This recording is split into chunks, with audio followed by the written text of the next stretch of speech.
नमस्कार मित्रांनो, स्वागत आहे आपल्या यूट्यूब चॅनल मी आहे अरविंद गुट्टे।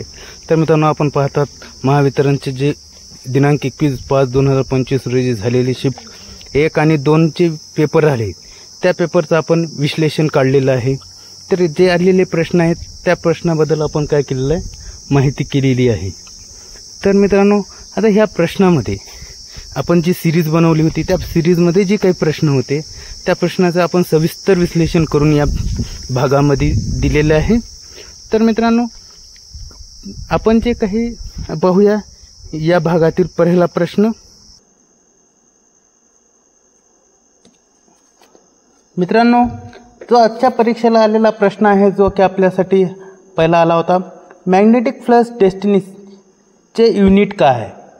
तर मित्रांनो, म्हणजे काय एकक जे आहे मॅग्नेटिक फ्लक्स डेन्सिटी जी आहे ती कशाने मोजतो आपण, बी अक्षराने।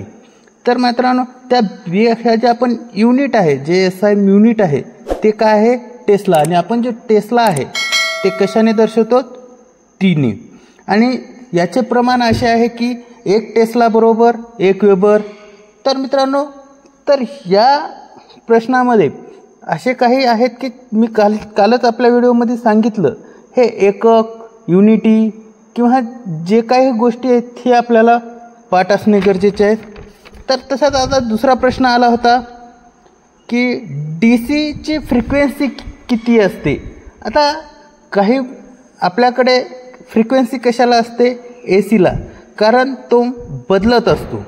पण DC हा बदलत नाही, म्हणजे त्याला DCला फ्रिक्वेन्सी नाही, म्हणजे काही नसता, जिथे आपण काय असतो, 0 असतो। म्हणजे DC ची फ्रिक्वेन्सी किती असणार आहे, 0 हर्ट्ज असणार आहे। आलं का लक्षात। तर मित्रांनो, हे छोट्या छोट्या गोष्टी आहेत जे की आपल्याला खूप खूप महत्त्वाच्या देणारे आहेत। त्याच्यामुळे हे छोट्या छोट्या गोष्टी आपण लक्ष दिलं पाहिजे। तर मित्रांनो, पुढील जो आपला काही प्रश्न आला होता तो असा आहे की DC जनरेटर कोअरमध्ये लॅमिनेटेड का असतो, म्हणजे DC जनरेटरमध्ये लॅमिनेट का केलं असतं की बाबा एडी करंटचे लॉस आहे, एडी करंट लॉस आहे तो कमी करण्यासाठी आपण काय करतो, हा लॅमिनेटेड कोअर केलेला असतं। आता DC जनरेटरमध्ये कोअर हे काय असते, आयर्न कोअर असते, म्हणजे काय लोखंडाचे असतात। जर त्यांना चुंबकीय फ्लक्स बदलते किंवा त्याची एडी करंट्स निर्माण होतात, तर उष्ण हिटिंग किंवा जे काही एनर्जी आहे हे लॉस कमी करण्यासाठी काय केलं जातं, हे लॅमिनेटेड केलेलं असतं। तर आता मित्रांनो, जर आपण हे केलेलं आहे किंवा आपल्या सिरीजमध्ये बघितलं तर हे प्रश्न आलेले आहेत। तर आता पुढला प्रश्न जो आहे की जो एनर्जी मीटरमध्ये क्रिम्पिंग एरर करण्याचे 180 डिग्री कोणत्या मीटरमध्ये असते।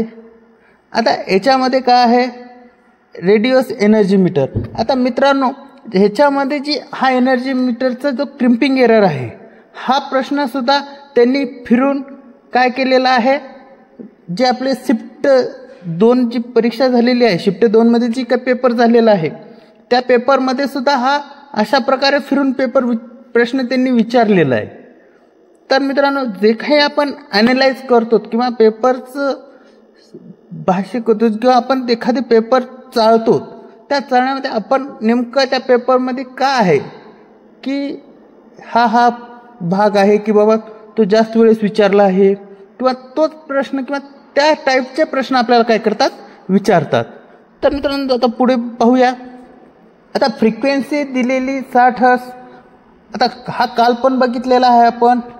तर मित्रांनो, जे आपण प्रत्येकाला आता काय फ्रिक्वेन्सी किती दिलेली आहे, 60 हर्ट्ज, आणि दिलेले आहेत 4 पोल। आता त्याच्या आणि त्यांनी काढायला काय सांगितलेलं आहे आपल्याला, सिंक्रोनस स्पीड, म्हणजे काय काढायचं आपल्याला, NS काढायचं आहे। आता आपल्याकडे तर सूत्र आहे NS बरोबर 120 गुणिले F भागिले P।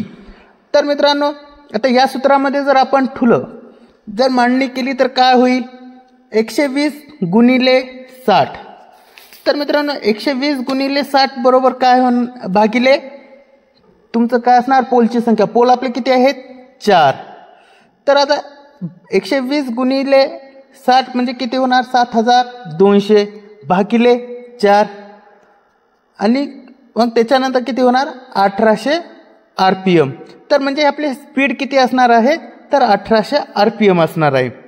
तर मित्रांनो आता ह्याच्यानंतर जो काही आहे प्रश्न तो काय आहे की सडनली चेंजिंग करंटला, अचानक बदलणारा करंटला विरोध कोण करतो. तर मित्रांनो एखाद्या सर्किटमध्ये जर अचानक बदल करायचा आहे तर त्यामध्ये काय करतो, इंडक्शन विरोध करतो. कोण करतो, इंडक्शन काय करतो, तुमचा विरोध करतो. आता तो कशाने दर्शवतो, तो L अक्षराने दर्शवला जातो. तर आता ह्याच्यामध्ये काय आहे की हे जे काय आहे आपण जे फॅरेडचे नियम त्याच्यामध्ये आपण काय करतो, हा भाग आलेला आहे की तुम्हाला हे जे फॅरेडचं विद्युत चुंबकीय लॉ आहे, नियम आहे, त्याच्या आधारित हा काय आहे प्रश्न आहे. आता ह्याच्यामध्ये जर आपण बघितलं फॅरेडचा नियम किंवा ओहमचा जे काय आहेत हे आपल्याला काय असणं माहिती असणं गरजेचं आहे. तर बघूया आता पुढील प्रश्न.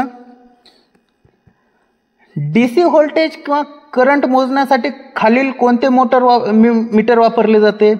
आता तर मित्रांनो ह्याच्यामध्ये आपण कोणते वापरतो, PMMC म्हणजे काय, मुव्हिंग कॉईल वापरतो आपण. जे मुव्हिंग कॉईल म्हणजे काय, परमनंट मॅग्नेट मुव्हिंग कॉईल म्हणजे PMMC मीटर.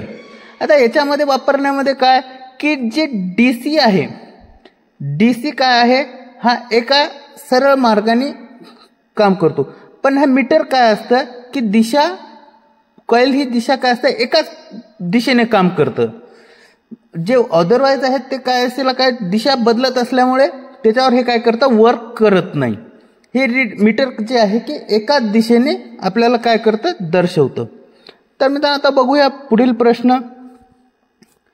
जर 22 ओहम रेझिस्टन्स आणि करंट 3 अँपिअर आहे तर व्होल्टेज काढा.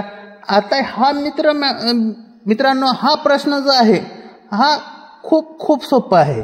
आता ह्याच्यामध्ये जर आपण बघितलं, आता हा का ओहमच्या लॉनुसार आपण जो ओहमचा त्रिकोण आहे VIR चा, तो जर माहीत असेल तर हा एका मिनिटाच्या असं सोडू शकता. आता इथं जर आपण नियम कोणता लागू होणार आहे, त्यांनी काय दिलेलं आहे आपल्याला, रेझिस्टन्स दिला आहे, करंट दिलेला आहे, तर म्हणजे व्होल्टेज काढायचं. म्हणजे I दिलेला आहे, R दिलेला आहे, आपल्याला काढायचं आहे V. तर इथं काय होणार, V बरोबर 3 गुणिले 22 म्हणजे किती येणार, 66 व्होल्ट. तर आपल्याला किती येणार, 66 व्होल्टेज आपलं किती येणार, 66. तर मित्रांनो आता काही ह्याच्यामध्ये काय करतील, V देतील, I देतील, R काढायला सांगतील. म्हणजे दुसऱ्या शिफ्ट म्हणा किंवा दुसऱ्या आपण जे आता आहे त्याच्यामध्ये चेंजेस त्यांनीही करू शकतो. म्हणजे हा पॅटर्न लक्षात ठेवायचा की अशा प्रकारे आपण काय प्रश्न परीक्षेला येत आहेत. आता दुसरा आहे लाइटिंग अरेस्टर कशावर काम करतं, म्हणजे कोण्या तत्वावर काम करतं. तर मित्रांनो जे आहे आपण काय करतो, जिथे रेजिस्टन्स हा कमीत कमी असणे हा गरजेचं आहे. म्हणजे काय, जिथे ओव्हर व्होल्टेज होतं किंवा अर्थ लिकेज किंवा आपण जिथे हे बचाव करण्यासाठी आपण काय करतो, ह्याचं आपल्याला मदत होतं. म्हणजे जे करंट आहे किंवा व्होल्टेज आहे ते काय करते की आपल्याला ह्याच्यापासून बचाव करण्यासाठी आपल्याला काय करतं, हे वापरलं जातं. तर मित्रांनो पाहूया पुढील प्रश्न. परमनंट मॅग्नेट कुठे वापरत नाहीत. तर मित्रांनो परमनंट मॅग्नेट हे ट्रान्सफॉर्मरमध्ये वापरत नाहीत. आता का वापरत नाही, कारण इथे जे आपण बघितलं आहे काय असतं, प्रायमरी वाइंडिंग, सेकंडरी वाइंडिंग. त्याच्यानंतर काय होतं की जिथे व्होल्टेज आहे किंवा करंट आहे आपण काय करतो, पास केल्याच्या नंतर तिथे काय होतात, मॅग्नेटिक फील्ड तयार होतात. पण तिथे परमनंट असतात का, नाही. तर मित्रांनो पाहूया पुढील. फ्लोरोसेंट लॅम्प DC सिरीजमध्ये जोडायचे असल्यास काय वापरतात. आता हा जो प्रश्न दिलेला आहे हा आपल्या याच्यामध्ये आलेला आहे. जो आपण व्हिडिओ घेतले आपल्या जो टाकलेले आहेत, आपण जो लिंक सिरीज घेतल्या होत्या त्या सिरीजमध्ये हा प्रश्न ॲज इट इज आज आलेला आहे. फ्लोरोसेंट लॅम्प DC सिरीजमध्ये जोडायचे असल्यास काय वापरावे. तर इथं ऑप्शन होते, कॅपॅसिटर होतं, रेझिस्टन्स होते, चोक होतं किंवा ट्रान्सफॉर्मर होते. तर याचं जे उत्तर आहे ते आहे रेजिस्टर. तर मित्रांनो, आपण जे काही सिरीज टाकलेले आहेत किंवा काही जे भाग टाकले त्या भाग ॲक्टिव्हचे प्रश्न आलेले आपल्या या प्रश्नामध्ये आलेले आहेत. तर आता पुढील प्रश्न, आता हा पण प्रश्न ॲज इट इज आलेला आहे. फ्यूजचे मुख्य काम काय आहे? आता मित्रांनो, जर तुम्ही लक्ष केलं असेल, काल आपण जो व्हिडिओ बनवला होता की जो शिफ्ट जे पहिल्या शिफ्टचा जो काही पेपर होता त्याचं आपण जेव्हा विश्लेषण करत असताना त्याच्यामध्ये एक आला होता की मेटल म्हणजे कोणता धातू हे होतो, तर आपण तिथं काय वापरलं होतं की फ्यूज. तर मित्रांनो, मग त्याच ह्याच्यामध्ये काय केलेलं आहे की आजही फ्यूजबद्दलच विचारलेलं आहे. आलं का लक्षात? म्हणजे त्यांनी जे केले आहेत, फक्त काय केलेलं आहे, प्रश्न हे फिरू विचारलेले आहेत. रिवर्स चेंजेस त्याच्यामध्ये थोडे काही चेंजेस करून किंवा हाच प्रश्न थोडा वेगळ्या रीतीनं मांडण्याचा त्यांनी प्रयत्न केलेला आहे. तर मित्रांनो, आता पुढला प्रश्न बघू आपण, जो की आपल्यासाठी आता ह्याच्यामध्ये हा प्रश्न राहिलेला आहे, फ्यूजचे मुख्य काम काय? आता याच्यामध्ये काय दिलं, त्यांनी फ्यूजचं काम काय? आता फ्यूजचं इथं काय होणार की ओव्हर करंट, म्हणजे एखाद्या आपण काय की ओव्हर व्होल्टेज झालं किंवा ओव्हर जे करंट आहे जास्त प्रमाणात प्रवाह झाला, काय होणार, तो जो फ्यूज आहे तो वितळणार आणि वितळल्याच्या नंतर सर्किट काय करणार, तो ब्रेक करणार. तर मित्रांनो, आता पाहूया याचा ऑप्शन काय आहे, वीज पुरवठा करणे, किंवा ऑप्शन बी करंट वाढवणे, ऑप्शन सी ओव्हर करंट झाल्यावर सर्किट तोडणे, ऑप्शन डी ओव्हर व्होल्टेज कमी करणे. तर मित्रांनो, याचं उत्तर होतं की ओव्हर करंट झाल्याच्या नंतर सर्किट तोडणे. तर पाहूया पुढील प्रश्न. आता इंडस्ट्रीयलमध्ये जनरली पॉवर फॅक्टर काय असतो? आता जनरली जो काही पॉवर फॅक्टर त्यांनी विचारलेला आहे तो की कशावर, आता आपण जर जनरली बघलं तर काय, जे 3 फेज इंडक्शन मोटर आहे जी की लॅगिंग फॅक्टरवर कार्य करते, तर त्याच्यासाठी सुद्धा काय केलेलं आहे, हे जनरली वापरलं जातं. त्याच्यानंतर आता प्रश्न आहे की आता हा बघा, कॅपॅसिटरची रेटिंग कशामध्ये असते?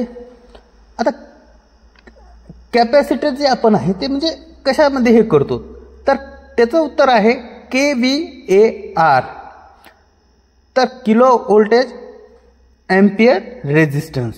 तर मित्रांनो, म्हणजे हे काही जे आहेत की फुल फॉर्म म्हणा किंवा मी तुम्हाला पहिले सांगितलं की युनिट, एकक, हे अशा गोष्टी आपल्याला लक्षात असणे गरजेचे आहे. आता त्याच्यानंतर विचारलं, कंडक्टरमध्ये जाणारा करंट कशाचा प्रवाह मध्ये वाहतो, म्हणजे काय की मुवमेंट कशामध्ये करतो. आता ह्याच्यामध्ये काय, कंडक्टरमध्ये जो जाणारा करंट आहे हो कशाच्या, जे इलेक्ट्रॉन्स आहेत, जे इलेक्ट्रॉन्सचा फ्लो आहे, म्हणजे काय प्रवाह आहे त्या बेसवर. कारण प्रवाह कुठे, आपण जे वीज आहे कंडक्टरद्वारे काय करतो की एका ठिकाणून वीज दुसऱ्या ठिकाणी नेण्याचं कार्य करतो. तर त्याच्यामध्ये काय असतात की जे इलेक्ट्रॉन्स आहेत ते काय करतात की एकीकडून म्हणजे जातात. तर मित्रांनो, त्याच्यामध्ये आता काय इलेक्ट्रॉन्स. तर पुढील प्रश्न, आता काल जर तुम्ही बघितलं, आता कालच्या प्रश्नामध्ये काय आलं होतं की हाच प्रश्न होता की नो लोड टेस्ट कशासाठी घेतली जाते, बरोबर आहे. पण आता नो लोड टेस्ट कशासाठी घेतली जाते, त्याला आपण काय ओपन सर्किट. पण आता इथं काय विचारलेलं आहे की नो लोड करंटला प्रोटेक्शन करण्यासाठी काय वापरलं जातं. तिथे टेस्ट कशासाठी घेतात आणि इथे प्रोटेक्शन करण्यासाठी काय वापरले जाते. तर आता आपण इथे जर प्रोटेक्शन करण्यासाठी सर्किट ब्रेकर आहेत, फ्यूज आहेत, वेगवेगळे आहेत. पण आता याच्यामध्ये काय, आयसोलेटर हे असं आहे की जिथे आपण मेंटेनन्स करतो किंवा अशा ठिकाणी जिथे लोड पास करत नाही अशा ठिकाणी प्रोटेक्ट करण्यासाठी आपण काय वापरतो, आयसोलेटर वापरतो. तर मित्रांनो, आता पुढील जो आहे, आता फ्रिक्वेन्सी कशाशी संबंधित असते. आता ॲज इट इज आपला प्रश्न आलेला होता की फ्रिक्वेन्सी कशाशी संबंधित असते. आता एका सेकंदात होणाऱ्या चक्राची संख्या, ऑप्शन बी विद्युत प्रवाहाचा प्रकार, ऑप्शन सी उपकरणाचा आकार आणि ऑप्शन डी विजेचा रंग. तर मित्रांनो, ह्याचं जे उत्तर होतं ह्या ऑप्शनमध्ये की एका सेकंदात होणाऱ्या चक्राची संख्या. पण हा कशावर काम करतो, तर F बरोबर F1 भागिले बाय काय टाइम पिरियड. हा जो फ्रिक्वेन्सी आहे कशावर करतो की टाइम पिरियडवर काम करू. आलं का लक्षात? तर मित्रांनो आता याच्यामध्ये काय विचारलेलं आहे की सिरीज डीसी सर्किटमध्ये काय जे काय आपलं काय इंडक्टिव्ह म्हणजे काय याच्यामध्ये ॲडॅप्ट केलेलं आहे. तर मित्रांनो ॲडिटिव्ह जे आहे आता सिरीजमध्ये डीसी सर्किटमध्ये काय ॲडॅप्टिव्ह काय केले आणि डीसी पॅरललमध्ये ॲडॅप्टिव्ह काय केले. आता ह्याच्यामध्ये काय असतं की आपण जेव्हा सिरीजमध्ये करत असताना काय वापरतो VDR वापरतो आणि जेव्हा पॅरललमध्ये करतो तेव्हा काय वापरतो CDR वापरतो. मग आता ह्याच्यामध्ये जर आपण सिरीज जर बघत असाल तर सिरीजमध्ये काय होतं की आपल्याला व्होल्टेज टोटल काय काढायचा असतो की व्होल्टेज काढायचा असतो. म्हणून काय असतं व्होल्टेज सिरीजमध्ये व्होल्टेज ॲडिटिव्ह असतो आणि पॅरललमध्ये काय असतं की आपण करंट टोटल हे करायचं असतं. म्हणून पॅरललमध्ये काय ॲडिटिव्ह असतं करंट ॲडिटिव्ह असतं. या प्रश्नाचे उत्तर आहे म्हणजे व्होल्टेज ॲडिटिव्ह सिरीजमध्ये आणि करंट ॲडिटिव्ह हे तुमचं पॅरललमध्ये. तर आता पुढील प्रश्न आहे आपला की मॅग्नेटिक लीडशिप हे केबलचे प्रोटेक्शन कशा प्रकारे करतं. तर मित्रांनो आता हा जो आहे हा आता प्रश्न काय केलेला आहे की हा तुमचा नेमकं कशासाठी. तर आता हा तुमचा जे कंडक्टर आहे आता कंडक्टर आपण कशासाठी त्याचा म्हणजे इन्सुलेशन केलं जातं की गंज लागणे किंवा ॲसिड हे होणे त्या जे काही गंज लागण्यापासून किंवा ॲसिड हे करण्यासाठी काय केलं जातं बचाव करण्यासाठी ह्या इन्सुलेशनचा वापर केला जातो. हा आता कशामध्ये असतो जो की अंडरग्राऊंड केबल आहेत त्या अंडरग्राऊंड केबलमध्ये हे काय केलं जातं ह्याचा उपयोग केला जातो. आता त्याच्यानंतर आहे DC मशीनमधील रोटेटिंग पार्ट असतो त्यांचे नाव म्हणजे काय जो फिरणारे आहेत. आता ह्याच्यामध्ये आपण जर बघितलं DC ह्याच्यामध्ये काय फिरतो आपला आर्मेचर. आलं का लक्षात? आता त्याच्यामध्ये काय स्टेटर असतो. आता स्टेटर हा काय असतो की बस स्थिर असतो पण जे आर्मेचर आहे तो फिरण्याचं काम करतो आणि त्याच्यामुळे आपण काय होतं फिरण्याने जनरेट किंवा करंट फिरण्यास मदत करतो. तर पाहूया पुढील प्रश्न.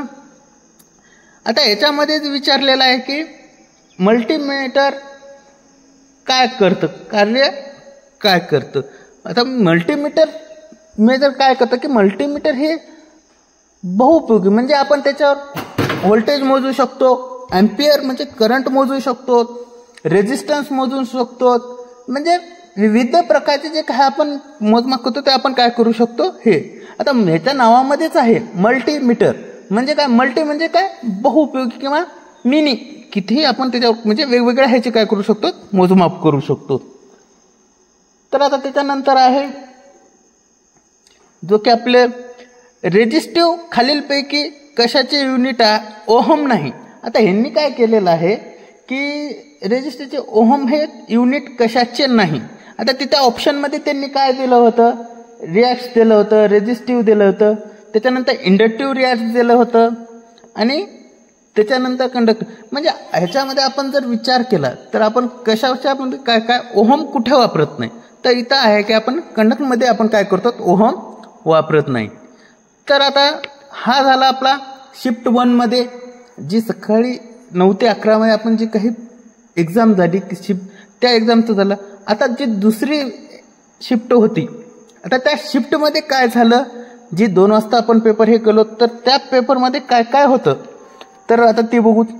आता त्यांनी पहिला विचारला होता की PVCचा फुल फॉर्म काय.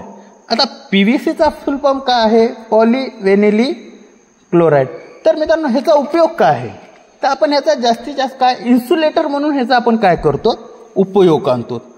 आता PVCचा त्याच्या आता त्याच्यानंतर पाहूया की 2 अँपियर. आता आपण ह्याच्यामध्ये जर बघितलं 2 अँपियर करंट रेजिस्टन्स दिलेला आहे आणि त्याच्यानंतर आपलं करंट किती दिलं आहे 2 अँपियर दिलेला आहे रेजिस्टन्स 3 ओहम दिलेला आहे. तर काय काढायचं आहे आपल्याला पॉवर काढायचं म्हणजे I दिलेला आहे R दिलेला आहे आणि आपल्याला काढायचं आहे P. तर आता ह्याच्यामध्ये जर आपण विचार केला तर इथं सूत्र आपण P बरोबर काय वापरणार R वर्ग गुणिले R.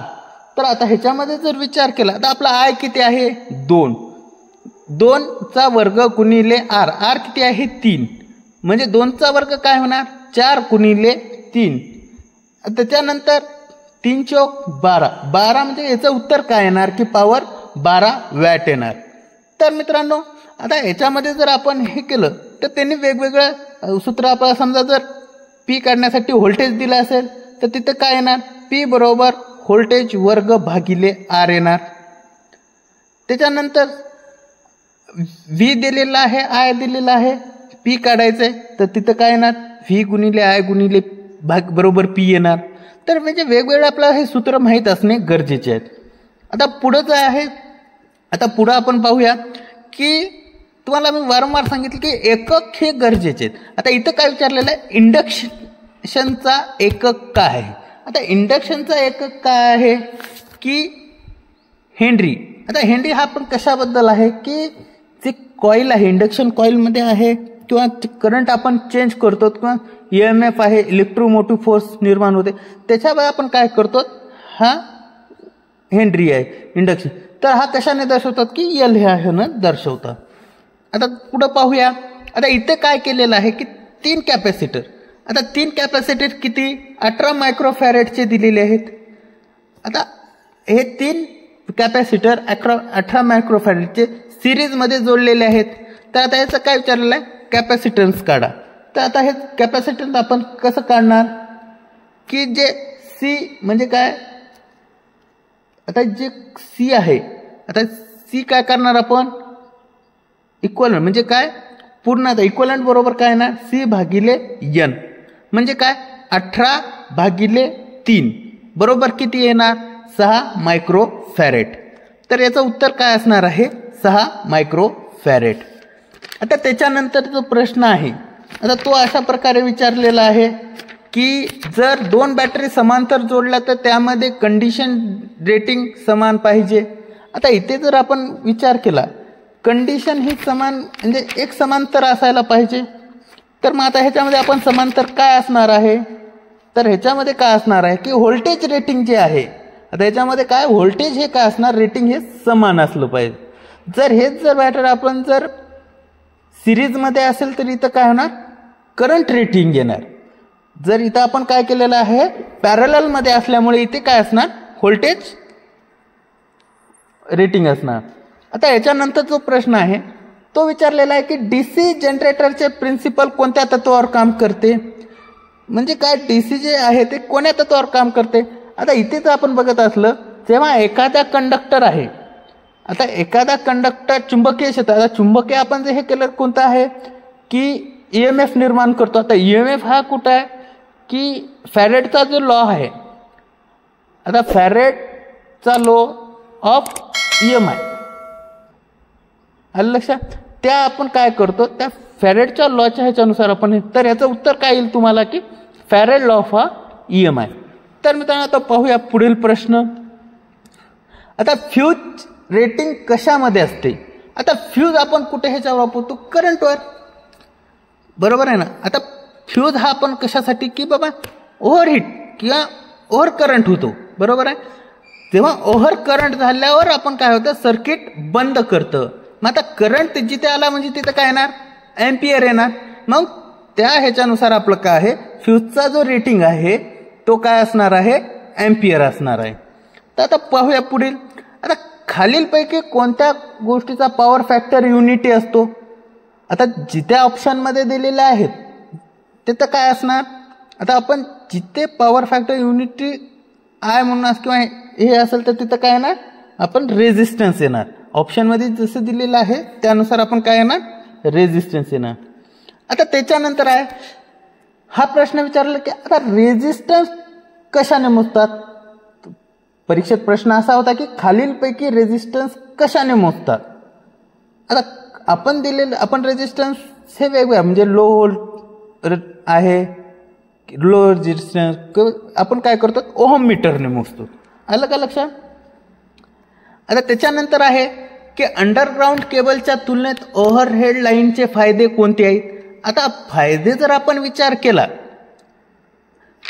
तर खर्चिकच्या बाबतीत आहे किंवा तुमचा जो काम करणार. आता ह्याच्यामध्ये जर आपण मुख्यतः बघितलं तर काय आहे की एखाद्या वेळेस जर फॉल्ट आला ओव्हरहेडमध्ये आणि अंडरग्राऊंड. आता अंडरग्राऊंडमध्ये जर आपल्याला काय येणार की फॉल्ट कुठे झाला, नेमकं कुठे झाला हे शोधण्यासाठी आपल्याला खूप अवघड येते. आणि जर ओव्हरहेडमध्ये समजा कुठे काही झालं किंवा एखाद्या वारा आला, फांदी लागली किंवा काही कारणास्तव गाडी आली, पोलला हे किती, म्हणजे अशा काही ठिकाणी जर हे झालं तर काय असू शकते की बाबा तो बिघाड लवकर ओव्हरहेडमध्ये सापडतो पण अंडरग्राऊंडमध्ये सापडत नाही. त्याच्यामुळे या उत्तर आहे फॉल्ट लोकेट करणे हे आहेत. तर आता पाहूया पुढील. आता इथं काय विचारलेलं आहे, डंपर वाइंडिंग कोणत्या ठिकाणी वापरली जाते. तर मित्रांनो आपल्या 2-3 दिवसाखालचा जो व्हिडिओ आहे त्याच्यामध्ये हा 100% प्रश्न ॲज इट इज आला होता की डंपर वाइंडिंग आपण कुठे वापरतो, की जे सिंक्रोनस मोटर किंवा ज्यांच्या आपण तिथे काय करतो हा वापरतो. आता याचं जे डंपर वाइंडिंग नेमकं काय आहे की जिथे स्टार्टिंग टाकसाठी आपण काय करतो याचा वापर होतो. त्याच्यानंतर हंटिंग म्हणा, स्वीपिंग म्हणा, हे काय करतं कमी करण्याचं काम कोण करतं, डंपर वाइंडिंग करते. तर आता त्याच्यानंतर आता इथं काय विचारलेलं आहे की कमर्शियल युनिट म्हणजे काय. आता ह्या जे सेकंड शिफ्ट आहे त्या शिफ्टमध्ये एक फायदा असा झालेला आहे की इथे काय विचारलेलं आहे की एनर्जीवर खूप ह्या शिफ्टमध्ये 3 ते 4 प्रश्न हे एनर्जी म्हणजे एनर्जी मीटरवर आलेले. आता इथे 2 प्रश्न त्यांनी असे विचारले होते या सिरीजमध्ये की एक कमर्शियल युनिट म्हणजे काय आणि एनर्जी कशात मोजतात. आता दोन्हीचं उत्तर एकच आहे की वीज तुम्ही कशामध्ये मोजताय आणि एकक काय आहे. तर आता ह्याचं काय आहे की किलोवॅट, म्हणजे जे काही आपण आहे ह्याच्यामध्ये आपण काय करतो की युनिट आहे किलो KWGI म्हणजे किलोवॅट हवर्स, म्हणजे एक कमर्शियल युनिट 1 किलोवॅट शक्तीचे 1 तास वापरले. आलं का लक्षात. आणि त्याच्यानंतर एनर्जी कशात मोजतात. आता एनर्जी आपण कशात मोजतात, E बरोबर 1 kWh म्हणजे काय किलोवॅट हवर्स. तर मित्रांनो आता पुढील प्रश्न जो की आहे आपला, आता रेझिस्टन्सचे युनिट काय. मी तुम्हाला खूप वारंवारता सांगतोय की एक युनिट हे आपल्याला खूप महत्त्वाचे आहेत. तर आता याचं जे युनिट आहे हा काय आहे की रेझिस्टन्सचं तर तुम्हाला युनिट माहीतच आहे, ओहम आहे. आता त्याच्यानंतर आता हा बघा एनर्जी मीटरचा अजून प्रश्न आलेला आहे की इंटिग्रेट इन्स्ट्रुमेंट कोणते असते, की ते आपण वापरतो. कॉईल जे आहे की ते कोणतं आहे, ते एनर्जी मीटरचं आहे. आलं का लक्षात. तर मित्रांनो आता आपण पाहूया पुढील प्रश्न जो की आपल्यासाठी हा आहे क्रिम्पिंग एरर. आता हा बघा हा सुद्धा एनर्जी मीटरचा आहे. म्हणजे ह्याच्यामध्ये शिफ्टमध्ये खूप 5 ते 6 प्रश्न असे आहेत की ते एनर्जी मीटरवर आलेले आहे. क्रिम्पिंग एरर खाली आता तुम्हाला सांगितलं पहिला जो प्रश्न होता शिफ्टमध्ये तो पण आलेला होता. क्रिम्पिंग एरर खालीलपैकी कोणत्या मीटरमध्ये असतो, की हा जो फॉल्ट आहे हा असतो एनर्जी मीटरमध्ये. आता हा कधी भागतो की जेव्हा आपला लोड नसताना सुद्धा आपल्याला युनिट येत आहे. म्हणजे काय असतं जर येत असेल तर हा कोणता एरर आहे, क्रिम्पिंग एरर आहे. तर आता त्याच्यानंतर कोणता आहे 3 कोअर केबलमध्ये न्यूट्रल वायर रंग काय असतो. आता ती जिथे 3 कोअरची केबल आहे तिथं वायरचा रंग कोणता असतो, तर तिथं वायरचा रंग असतो निळा. तर मित्रांनो आता पाहूया पुढील. आता कोणत्या मोटरमध्ये स्टार्टिंग टार्क हाय असतो. आता मित्रांनो ह्याच्यामध्ये लक्ष द्या की आपण जो आहे एखाद्या मोटरमध्ये स्टार्टिंग टार्क हे कशामध्ये जास्त असतो, तर DC सिरीज मोटरमध्ये काय असतो की स्टार्टिंग टार्क हा तुमचा जास्त असतो. तर आता तसंच मित्रांनो आता मी जरी आपण हे केलं तर काही प्रश्न आपण हे काढलेले नाही आहेत. कारण का काढलेले नाही, आता जसं आपण पाहिलं की तुम्हाला NS विचारलेलं आहे, मी सांगितलं तसाच प्रश्न आला होता की इथं आता विचारलं होतं की 50 हर्ट्ज दिलेलं आहे, 2 पोल दिलेले आहेत, NS काढा. त्याच्यानंतर अजून एक विचारला होता पण हा क्रॉस विचारला होता. आता 1000 RPM दिलं होतं, फ्रिक्वेन्सी दिली होती 50 हर्ट्ज, काढायचे होते पोल. तर म्हणजे अशा प्रकारचे काही प्रश्न आलेले होते की आणि हे जे काही या सिरीजमध्ये प्रश्न आले होते ते आपण घेतलेल्या व्हिडिओमध्ये संचामध्ये हे हमखास तुम्हाला भेटून जातील. तर मित्रांनो, भेटूया आता पुढील भागामध्ये. असेच नवीन हे घेऊन. आपल्या चॅनलला नवीन असाल